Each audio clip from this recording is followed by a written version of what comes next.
అదే RTV app వార్తల్ని క్షణాల్లో చదివే అవకాశం ఉంటుంది. ఒక న్యూస్ పేపర్, ఒక టెలివిజన్ ఛానల్ మీ చేతుల్లో ఎప్పుడూ ఉంటాయి. 2 లక్షల రూపాయలు బెట్టింగ్లు అయితే ఆన్లైన్ బెట్టింగ్ ఏదైతే ఉందో ఆ బెట్టింగ్లకు దురాలవాట్లకు అలవాటు పడి చాలామంది యూత్ కూడా ఖరాబ్ అవుతారు.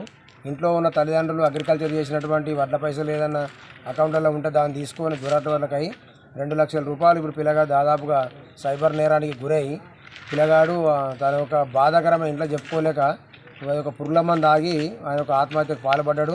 కావున దీన్ని కూడా ఇప్పటికైనా పోలీసు వారు ఈ యొక్క సైబర్ నేరాన్ని అరికట్టి గ్రామంలో యూత్కి కూడా కౌన్సిలింగ్ ఇవ్వాలని మేము డిమాండ్ చేస్తున్నాం. మా యొక్క ధర్మారం గ్రామంలో చాలామంది యూత్లు ఉన్నారు కాబట్టి ఆ పిల్లలను కూడా ఒకసారి అదుపులోకి తీసుకొని వాళ్ళందరికీ ఈ యొక్క ఆన్లైన్ బెట్టింగ్ ద్వారా ఏదైతే యూత్ ఖరాబ్ అయ్యి ప్రాణాలు కోల్పోతారో వాళ్ళందరికీ కూడా దిశానిర్దేశాలు గ్రామ అందరికీ పోలీసు వారు ఇవ్వాలని కోరుకుంటున్నాం.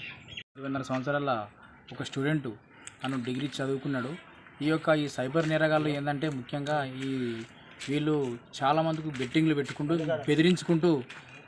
బెదిరించుకుంటూ ఈ బెట్టింగ్లు ఫస్ట్ స్టార్ట్ చేసి వాళ్ళ యొక్క ఫోన్లని హ్యాక్ చేసుకుంటూ వాళ్ళు ఇష్టం వచ్చినట్టు ఆ వ్యక్తిని ఎంత విధంగా హింసించినారంటే తాను యొక్క విషయం తీసుకునే స్థాయికి ఎదిగిపోయాడంటే దీనిపైన పోలీస్ శాఖ ఒక విధంగా చాలా కఠినమైన విధంగా తగిన చర్యలు తీసుకోవాలని పోలీస్ శాఖ వారిని ముఖ్యంగా విషయం ఏంటంటే కోరుతున్నామంటే తాను ఎంతవరకు నష్టపోయిండు ఆ డబ్బులు ఒక 4 లక్షల వరకు తాను నష్టపోయాడు.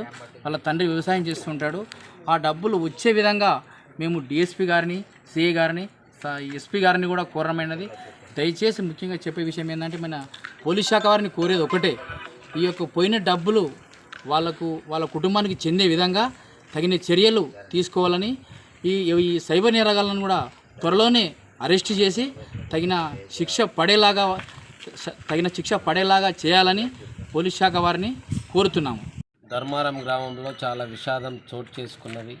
ధర్మారం గ్రామానికి చెందినటువంటి దొమ్మాట భాను అనే యువకుడు ఆన్లైన్ బెట్టింగ్ల గేమ్లో పాల్గొని సుమారుగా 1-2 సంవత్సరాల నుండి అతను పాల్గొంటున్నట్టుగా తెలిసింది.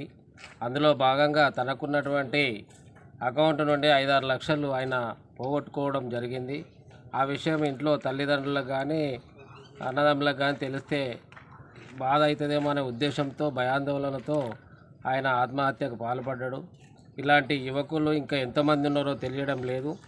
ఇది రాష్ట్ర ప్రభుత్వము, కేంద్ర ప్రభుత్వం, పోలీసు శాఖ ఈ సైబర్ నేరాలను అరికట్టి మన రాష్ట్ర యువతను ఇలాంటి మోసాలకు గురి కాకుండా చూడవలసిన బాధ్యత ఎంతైనా ఉంది.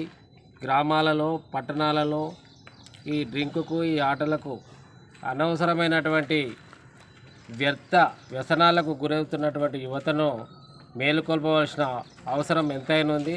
కాబట్టి ప్రభుత్వము వెంటనే ఇలాంటి ఆధారం లేనటువంటి ఆటలను చట్టబద్ధం చేసి ఒక పద్ధతిలో కనుక పెట్టినట్లయితే భవిష్యత్ తరాన్ని మనం కాపాడుకున్న వాళ్ళం అవుతాం. కాబట్టి దయచేసి సెంట్రల్ గవర్నమెంటు, రాష్ట్ర ప్రభుత్వం రెండు కూడా ఈ సైబర్ నేరాల మీద ప్రత్యేక దృష్టి పెట్టి యువతను, యువకులను, ఆడవాళ్ళ అందరినీ కూడా ఒక రక్షణ కల్పించాలని చెప్పేసి విజ్ఞప్తి చేసి, ఇందులో భాగంగా ఆ పిల్లగాడు చాలా హార్డ్ వర్క్ చేసేటోడు, వ్యవసాయం చేసేటోడు, ట్రాక్టర్ నడిపించేటోడు, చెడు అలవాట్లు దాదాపుగా లేకుండే డిగ్రీ చదువుకున్నాడు.